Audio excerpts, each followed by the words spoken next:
কেমন করে ঘুমাও তুমি, ফজর করো কাজা,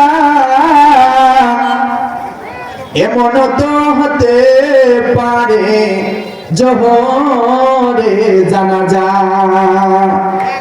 কেমন করে কাজ করো, কেমন করে কাজ করো, জোহর করো কাজা, এমন তো হতে পারে আসরে জানাজা। কেমন করে সময় নষ্ট করো, কেমন করে বাজারে থাকো, কেমন করে রান্না করো, মাগরিব করো কাজা, এমন তো হতে পারে এশায় জানাজা। কেমন করে গল্প করো, কেমন করে বাজার করো, কেমন করে ঘুমাও তুমি, এশা করো কাজা, এমন তো হতে পারে সকালবেলা জানাজা। আওয়াজ দিয়ে বলেন ঠিক কিনা?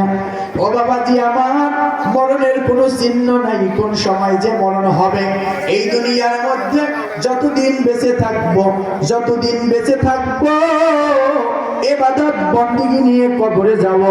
আল্লাহ কয় দুনিয়ার মানুষেরা রে, তোমাদের আমি হায়াত দিয়েছি, এই হায়াত তোমাদের যেদিন শেষ হয়ে যাবে, ওই দিন ওই হায়াত যেদিন শেষ হয়ে যাবে, ওই দিন তোমাকে এই কবরে আসতে হবে।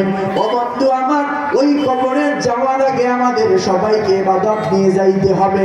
আল্লাহ কয় দুনিয়ার মানুষেরা রে, তোমরা যদি ইবাদত নিয়ে কবরে যাইতে পারো, কিন্তু আমরা ইবাদত করি, ইবাদত ভুলে গিয়েছি। না না বাবাজি না, আমরা যদি ইবাদত বন্দেগী নিয়ে কবরে যাইতে পারি, আল্লাহ কয় বান্দারে কবরের প্রশ্নগুলো সহজ করে দিয়ে দেব। আল্লাহ কয় বান্দারে তোমার আমল দেখে আমি রব খুশি হয়ে যাব, তোমাকে আমি রব্বুল আলামিন জান্নাত পুরস্কার দিয়ে দেব। বলেন সুবহানাল্লাহ। ও বাবাজি আমার, ও বৈশ্য পাড়ার মানুষেরা একটু বুঝে নেন, এই দুনিয়ার মধ্যে আমাদেরকে আমল নিয়ে কবরে কিন্তু যাইতে হবে বাবা। এই দুনিয়ার মধ্যে দুনিয়া বাতিল করে দিয়ে যে ব্যক্তি আল্লাহকে ভালোবেসেছিল সে তো সফল। যে ব্যক্তি দুনিয়ার মোহে পড়ে, দুনিয়া বা দুনিয়াকে ভালোবাসিয়া যে ব্যক্তি আল্লাহকে ভুলে গিয়েছে সেই ব্যক্তি তো ব্যর্থ। না না বাবাজি না, এই দুনিয়ার মধ্যে যতদিন বেঁচে থাকবো আল্লাহর ইবাদত করব, যতদিন বেঁচে থাকবো আমল নিয়ে কবরে যাব। আল্লাহ যেন আমাদের সবাইকে আমল নিয়ে কবরে যাওয়ার মতো তৌফিক দান করে, জোরে বলেন আমিন। প্রিয় হাজির, পুরুষদের নিয়ে তো অনেক ব্যক্তি অনেক কথা বলে, আমি একটু মা বোনদের নিয়ে কিছু কথা বলে আমি শেষ করে দেব। ও আমার মা বোনেরা, বাড়িতে যারা আছে, আমার মাইকের আওয়াজ যত দূর পর্যন্ত যাচ্ছে গো মা, একটু বুঝে না। আজকে আপনারা কাজ কামের জন্য কোরআন পড়তে পারেন না, নামাজ পড়তে পারেন না, রোজা থাকতে পারেন না, ইবাদত বন্দেগী করতে পারেন না, কিন্তু দেখেন আপনার আমার নবীর বিবি হযরত খাদিজাতুল কুবরা রাদিয়াল্লাহু তাআলা আনহা, আম্মা জান খাদিজাতুল কুবরা রাদিয়াল্লাহু তাআলা বলে নবীকে, ও নবী আমার, আমি যখন মারা যাব আপনি আমার জন্য চারটা জিনিস করবেন, চারটা জিনিস করবেন। বিশ্ব নবী বলে, ও বিবি আমার খাদিজাতুল কুবরা বলো বলো কি চারটা জিনিস? আম্মা জান খাদিজাতুল কুবরা বলে, এই চারটা জিনিস আপনি স্বামী হয়ে পালন করবেন। নবীজি বলে, ও বিবি আমার বলো বলো বলো রে, কি চারটা জিনিস? এক নাম্বার হলো খাদিজাতুল কুবরা রাদিয়াল্লাহু তাআলা বলে, ও নবী আমার, আমি যখন মারা যাব আপনার গায়ের জুব্বা মুবারকে আমাকে পরাইয়া দাফন করে দিয়া দিবেন। দুই নাম্বার হলো যেইখানে কবর দিবেন ওই কবরে আপনি একটু হাঁটাহাঁটি করিবেন। 3 নাম্বার হলো আমাকে যখন কবরে নামাবেন ওই কবরে আপনি সর্বপ্রথম আগে নামিবেন। 4 নাম্বার হলো সবাই যখন আমাকে দাফন করে নিজ নিজ বাড়িতে চলে যাবে, আপনি যাবেন না, নবী যাবেন না। আমি খাদিজা যদি কবরে ধরা খেয়ে যাই, আপনি নবী হয়ে আমার জন্য সাক্ষী দিবেন। নবীজি যখন এই 4টি কথা শুনিল, এই 4টি কথা শোনার পর নবীজি জিজ্ঞাসা করে, ও খাদিজা আমার, 1 নাম্বার কারণ আমার গায়ের জুব্বা মুবারক তোমার গায়ে পড়লে হবেটা কি লাভ? আম্মা জান খাদিজাতুল কুবরা রাদিয়াল্লাহু তাআলা আনহা বলে, ও নবী আমার, আপনি তো সাইয়্যিদুল মুরসালিন খাতামান নবীন, আপনি তো রাহমাতাল লিল আলামিন। আপনি তো আল্লাহর বন্ধু হন গো নবী আমার। আপনার গায়ের জুব্বা মুবারক যদি আমার গায়ে পড়ি, আমার গায়ে যদি থাকে, জাহান্নামের আগুনের সাহস নাই, এই জুব্বার উপর দিয়ে আগুন লাগবে। নবী বলে, ঠিক আছে বুঝলাম, ঠিক আছে বুঝলাম, আমার গায়ের জুব্বা যদি তুমি পরো তাহলে তোমার ওই দেহের মধ্যে আগুন লাগবে না, কিন্তু ওই কবরে আমি আগে নামবো কেন? খাদিজাতুল কুবরা রাদিয়াল্লাহু তাআলা আনহা বলে, ও নবী আমার, ওই কবরে আপনি যখন আগে নামবেন আপনার একটু মায়া হবে। কেন নবী? আমি আপনার স্ত্রী, আমাকে যখন দাফন করবেন আপনার মায়া হবে। আপনার এই মায়াটুকু আল্লাহর কাছে জোশ লেগে যাবে, আল্লাহর কারিশমা হয়ে যাবে, আল্লাহর দয়া দিয়ে আমি খাদিজা পার হয়ে যাব। ও নবী আমার, নবীজি এবার বলে, ও খাদিজা 3 নাম্বারটা কি? 3 নাম্বারটা হলো আমি খাদিজাকে যেখানে দাফন করিবেন ওই কবরের একটু চতুর্পাশে হাঁটাহাঁটি করিবেন। নবীজি বলে, ও খাদিজাতুল কুবরা, আমি কেন হাঁটিব? আম্মা জান খাদিজাতুল কুবরা বলে, ও নবী আমার, আপনি যে জমিনের উপর দিয়ে হাঁটাহাঁটি করবেন ওই জমিনের ওই মাটির সাহস নাই আমি খাদিজাকে চাপ দিবে। ও নবী আমার,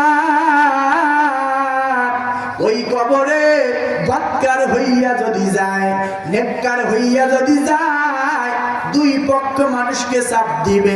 যারা নেককার হবে তাদেরকে মাটি চাপ দিবে আরাম দেওয়ার জন্য, আর যে ব্যক্তিগুলো বদকার হবে ওই ব্যক্তিকে এমন ভাবে চাপ দিবে গো নবী, ডান পাশের হাড়গুলো বাম পাশে যাবে, বাম পাশের হাড়গুলো ডান পাশে যাবে।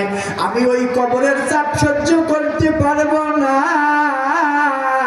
ও নবী আমার, ওই জন্য কবরে রেখে আসার আগে আপনি একটু হাঁটাহাঁটি করবেন, তা হইলে ওই কবরের মাটির সাহস নাই যে আমাকে চাপ দিবে। ও নবী আমার, 4 নাম্বার কারণটি হলো আমাকে যখন দাফন করা শেষ হয়ে যাবে সবাই নিজ নিজ চলে যাবে। নবী আমার, আপনি যাবেন না, আপনি যাবেন না।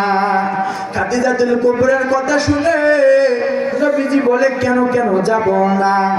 আম্মা জান খাদিজাতুল কুবরা বলে, ওই কবরে প্রতিটা মানুষকে 40 কদম পার হওয়ার পরে 3টা প্রশ্ন করা হবে। মান রাব্বুকা, তোমার রবটা কি ছিল? ওয়ামান দীনুকা, তোমার দিনটা কি ছিল? ওয়ামান নাবিয়ুকা, তোমার নবীর নাম কি ছিল? ও নবী আমার, ওই কবরে প্রশ্ন করা হবে। আমি খাদিজা যদি প্রশ্নের উত্তর দিতে না পাই, আমার কবরে ধরা খেয়ে যাব, আযাব শুরু হয়ে যাবে। ও নবী আমার, আপনি কবরের পাশে বসে থাকবেন, আপনি কবরের পাশে বসে থাকবেন। মুনকার নকির যখন আসবে আমাকে প্রশ্ন করবে, মান রাব্বুকা ওয়া মান দীনুকা ওয়া মান নাবিয়ুকা, তোমার রবের পরিচয় দাও, তোমার দ্বীনের পরিচয় দাও, তোমার নবীর পরিচয় দাও। আমি খাদিজা যদি দিতে না পাই, আমার উত্তর আপনি নবী হইয়া আমার উত্তর দিয়া দিয়েন। আওয়াজ দিয়ে বলেন সুবহানাল্লাহ। ও বন্ধু আমার, ও বৈশা পাড়ার মা বোনগুলো একটু বুঝে নেন। দেখেন দেখেন দেখেন, নবীজির স্ত্রী হওয়ার পরেও, জান্নাতের সার্টিফিকেট পাওয়ার পরেও, তারপরে কবরের কি ভয়, কবরের আযাবের কি ভয়। ওই কবরে মাটি চাপ দিবে, সহ্য করতে পাবে না। ওই কবরে আযাব হবে, সহ্য করতে পাবে না। তারপরেও নবীকে কেমন করে বলে গেলেন। নবীজি এই চারটে কথা শোনার পরে সবাই দাফন করে চলে যায়। নবীজি যায় না, নবীজি যায় না। নবীজি বসে থাকে, বসে আছে, বসে আছে। মনে রাখবেন 40 কদম পর্যন্ত যতক্ষণ ওই কবরের পাশ থেকে মানুষগুলো যাবে না, ততক্ষণ পর্যন্ত ওই কবরে মুনকার নকির আসবে না। নবীজি বসে আছে আম্মা জান খাদিজাতুল কুবরা রাদিয়াল্লাহু তাআলার কবরের পাশে। মুনকার নকির আসে না, মুনকার নকির আসে না। আল্লাহ ডেকে বলে, ও জিবরাইল, আর করো না দেরি, চলে যাও তাড়াতাড়ি, নবীকে জানাইয়া দাও ওই নবী খাদিজার কবরের পাশে বসে আছে। ও নবী আমার, নবীকে জানাইয়া দাও, নবীকে চলে যেতে বলো। ওই খাদিজার কবরের পাশে থাকা লাগবে না। ওই খাদিজাতুল কুবরা রাদিয়াল্লাহু তাআলার জন্য প্রশ্নের উত্তর দেওয়ার জন্য ও নবী আপনাকে লাগবে না। ও নবী আমার, খাদিজার উত্তর দেওয়ার জন্য আমি আল্লাহ যথেষ্ট। জোরে বলেন সুবহানাল্লাহ। ও বাবাজি আমার, ও আমার মা বোনেরা, একটু বুঝে নেন, বুঝে নেন। ওই কবরে আপনিও যাবেন, ওই কবরে আমিও যাব। ওই কবরে এই মাহফিলে যারাই শুনতে আসবে তারাই কিন্তু যাবে। তার মানে হলো কুল্লু নাফসিন যায়িকাতুল মাউত, প্রতিটা মানুষকে মরতে হবে। ও বন্ধু, একটু বুঝে নেন। দেখেন তো, ও আমার মা বোনেরা, ওই কবরে যারাই কিন্তু যাবে, ওই কবরে আযাব হবে, কিন্তু কারো হবে শান্তির জন্য আযাব, কারো হবে শান্তির জন্য আরাম। আবার কেউ বা দুঃখে পড়ে যাবে, কেউ বা আযাব সহ্য করতে পাবে না। ও আমার মা বোনেরা, জান্নাতের সার্টিফিকেট পেয়েছেন। নবীজির স্ত্রী হওয়ার পরেও কবরের কি ভয় আমার মা বোনেরা। কিন্তু আজকে আমরা জান্নাতের সার্টিফিকেট পাই নাই। আজকে আমরা নামাজ ছাড়ি, কোরআন জানি না, ইবাদত বন্দেগী করি না, আজকে রোজা থাকি না, আজ নামাজ পড়ি কাল পড়ি না, কাল পড়ি পরশু নাই, পরশু পড়ি তরশু নাই, নামাজ ছাড়া নামা। ও মা বোনেরা গো, একটু খেয়াল করে। আমি আব্দুল্লাহ আলামিন একটু বলে যাই, আমি সন্তান হয়ে বলে যাই, ওই কবরে আযাব হবে গো মা, ওই আযাব সহ্য করতে পারবেন না। ওই জন্য দুনিয়াতে যতদিন থাকবো খাদিজাতুল কুবরা রাদিয়াল্লাহু তাআলার মতো কবরকে ভয় করব। দুনিয়াতে যতদিন থাকবো আম্মা জান খাদিজাতুল কুবরা রাদিয়াল্লাহু তাআলার মতো মরণকে ভয় করব। তাহলে কি হবে? খাদিজাতুল কুবরার জন্য আল্লাহ যেমন যথেষ্ট, আমরা যদি ইবাদত বন্দেগী নিয়ে যেতে পারি, আমরা যদি আমল নিয়ে যাইতে পারি, আমরা যদি ইবাদত নিয়ে যাইতে পারি, আল্লাহ নবীকে খুশি করে যাইতে পারি, বলেন তো আমাদের কবরখানা জান্নাতের সাথে সম্পর্ক করে দিবেন একজন, তিনি কে? ওই জন্য বলি মা, নিজের জীবন শেষ করে ওই কবরে যাওয়া যাবে না। নিজের জীবনকে বিলিয়ে দিয়ে সংসার করার নামে সংসার করা বলা হয় না। নিজের জীবন ঠিক রেখে সংসার করা, ইবাদত বন্দেগী সংসার করা বলা হয়। ওই জন্য যতদিন বেঁচে থাকবে ইবাদত বন্দেগী নিয়ে কবরে যাবেন, আমল করবেন। আল্লাহ যেন আমাদের সবাইকে ইবাদত বন্দেগী আমল করার তৌফিক দান করে। আওয়াজ দিয়ে বলেন আমিন। আরো জোরে বলেন আল্লাহুম্মা আমিন।